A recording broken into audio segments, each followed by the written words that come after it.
Good evening student. आज हम पढ़ेंगे ओपन लर्निंग के बारे में। ओपन लर्निंग जो है एक इनोवेटिव मूवमेंट है एजुकेशन के अंदर, जो कि 1970s में शुरू हुआ था। प्रैक्टिस और स्टडी के फील्ड में ये इवॉल्व है। जो ये टर्म है ये जनरली रेफर करती है एक्टिविटीज़ को जो एनहांस करते हैं learning opportunity with in formal education system और ब्रॉड करते हैं लर्निंग अपॉर्चुनिटी को फॉर्मल एजुकेशन के बियॉन्ड। जो ओपन लर्निंग है वो इन्वॉल्व तो है, लेकिन ये लिमिटेड नहीं है क्लासरूम टीचिंग मेथड तक या अप्रोच टू इंटरेक्टिव लर्निंग तक। Formats and work related education training and culture and technological communities and development and use of open learning resources. कहने कि भाई जो यहाँ पे कोई भी अग्रीड नहीं है अपन comprehensive definition of open learning. Central focus is commonly placed on the, जो सेंट्रल फोकस है ओपन लर्निंग का वो लर्नर की नीड पर बेस्ड है, जो कि लर्नर परसीव करता है। केस स्टडीज जो हैं वो इलस्ट्रेट करती हैं ओपन लर्निंग को एक तरह का इनोवेटिवनेस दोनों के लिए with in and across academic disciplines, professional, social sectors और नेशनल बाउंड्रीज, बिजनेस में भी, इंडस्ट्रीज में भी और हायर एजुकेशन इंस्टीट्यूशन में। एडवांटेज क्या है ओपन लर्निंग के? तो बहुत सारे एडवांटेज हैं। पहला है चॉइस, कि जो ऑनलाइन एजुकेशन है वो प्रोवाइड करवाते हैं अपॉर्चुनिटी स्टडी के लिए ज़्यादा सब्जेक्ट्स में, और प्रोग्राम्स तक बच्चों को ये पहुंचाती हैं जो किसी भी इमीडिएट एरिया में अवेलेबल होते हैं। फ्लैक्सिबल होते हैं। डिस्टेंस लर्निंग जो है ये ज़्यादा फ्लैक्सिबल है ट्रेडिशनल क्लासरूम एजुकेशन के ट्रेडिशनल स्टाइल से। वो बच्चे जो और क्लासेस भी लेना चाहते हैं या वर्क करना चाहते हैं उनके लिए अच्छा मेथड है। नेटवर्किंग ज़्यादा होती है। स्टूडेंट जो हैं जो क्लासेस में एनरोल होते हैं ऑनलाइन एजुकेशन के थ्रू वो एक wide range of network opportunity को ऑब्टेन कर सकते हैं। पेस मिलता है। ऑनलाइन एजुकेशन जो है वो बच्चों को इनेबल करती है काम करने के लिए अपने ओन पेस में बहुत सारे सर्कमस्टेंसेस के अंदर। स्केड्यूलिंग होता है। जो स्केड्यूल है डिस्टेंस लर्निंग का वो ओपन है और अलाउ करता है स्टूडेंट, पेरेंट और प्रोफेशनल्स को कि वो कहीं से भी क्लास ले सकता है। Money, online class typically cost less than education in the classroom environment, कि ऑनलाइन क्लास की जो फीस होती है वो कम होती है क्लासरूम एनवायरमेंट से। ट्रैवलिंग, एक ह्यूज एडवांटेज जो है वो है ऑनलाइन एजुकेशन में कि यहाँ पे कोई भी ट्रैवल की नीड नहीं होती है हर एक दिन जाने की। सिलेक्शन ऑफ प्रोफेसर्स, की डिस्टेंस लर्निंग जो है बच्चों को ये इनेबल करता है कि वो कौन से प्रोफेसर से या गेस्ट स्पीकर से पढ़ना चाहते हैं वो चूज़ कर सकते हैं। कोई नो क्लासरूम सेटिंग, बच्चों को जो है क्लासरूम में बैठना नहीं पड़ता। ये इफेक्टिव है, ठीक है। ऑनलाइन क्लासेस जो है वो इफेक्टिव होती हैं at teaching student in the traditional classroom study of learning.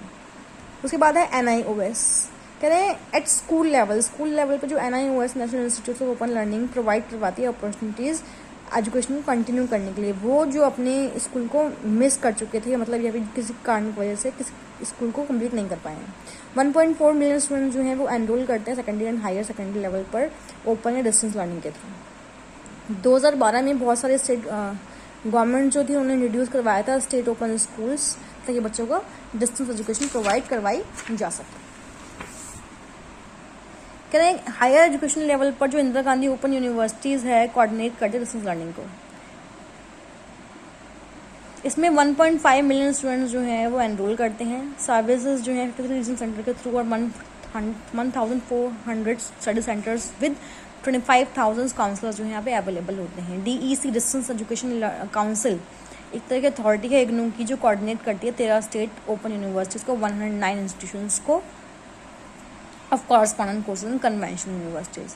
जो डिस्टेंस एजुकेशन इंस्टीट्यूट्स हैं ये एक्सपेंड करते हैं बहुत ही रैपिड रेट से, लेकिन बहुत सारे इंस्टीट्यूशन जो हैं उनको अपग्रेडेशंस की नीड है अपने स्टैंडर्ड में और परफॉर्मेंस में।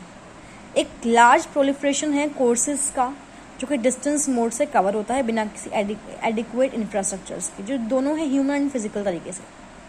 बहुत स्ट्रॉन्ग नीड है इम्बैलेंस को करेक्ट करने की।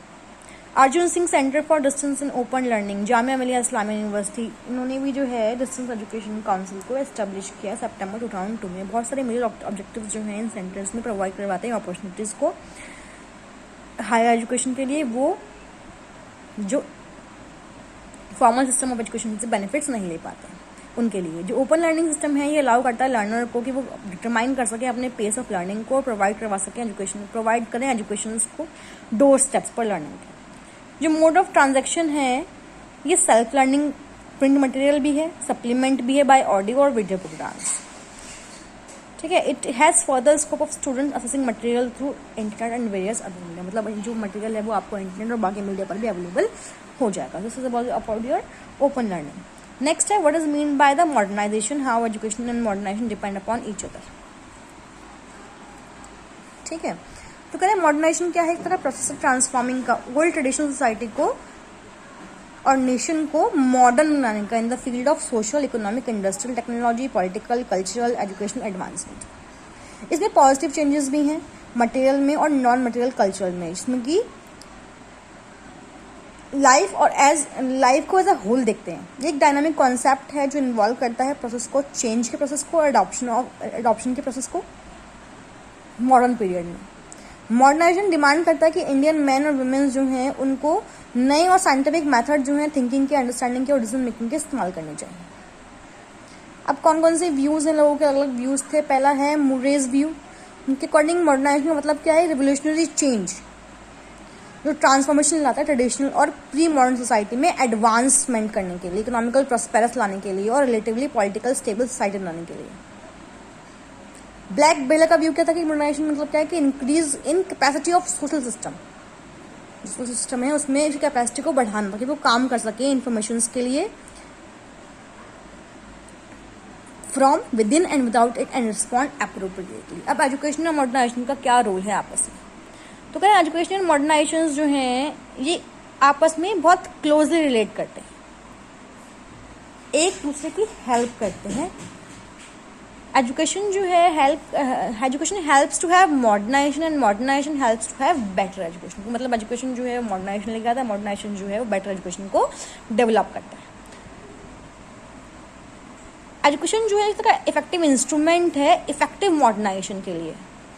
एजुकेशन के लिए to perform its new task of modernization of Indian society, education commission 1964-66 has decided that education should be related to productivity and should hasten the process of modernization। कि भाई जो commission था 64-66 का उन्होंने सजेस्ट किया कि एजुकेशन को जो है वो प्रोडक्टिविटी से रिलेट करना चाहिए और ये प्रोसेस ऑफ मॉडर्नाइजेशन को एनहांस करना चाहिए।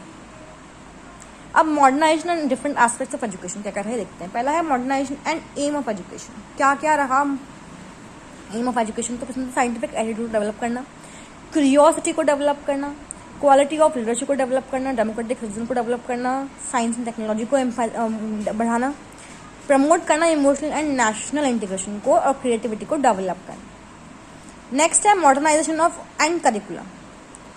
तो एजुकेशन को बनाने के लिए मीनिंगफुल मतलब अर्थपूर्ण बनाने के लिए एजुकेशन को इस करिकुलम जो है उसको बदलाव की बहुत ज़रूरत है, इसके एम और एजुकेशन के अकॉर्डिंग। अब क्या क्या बदलाव आना चाहिए, मल्टी फेसेट करिकुलम होना चाहिए, प्रोविजन हो ट्रेनिंग का बहुत सारे प्रोफेशनल वोकेशंस के लिए, इंक्लूजन होना चाहिए, को करिकुलम एक्टिविटीज़ का इंपॉर्टेंस देनी चाहिए, पॉपुलेशन एजुकेशन, वुमेन एजुकेशन को और कंप्यूटर को इंट्रोड्यूस करना चाहिए, साइंस टेक्नोलॉजी ओरिएंटेड होना चाहिए। अब मैथड ऑफ टीचिंग क्या होना चाहिए मॉडर्नाइजेशन के अकॉर्डिंग।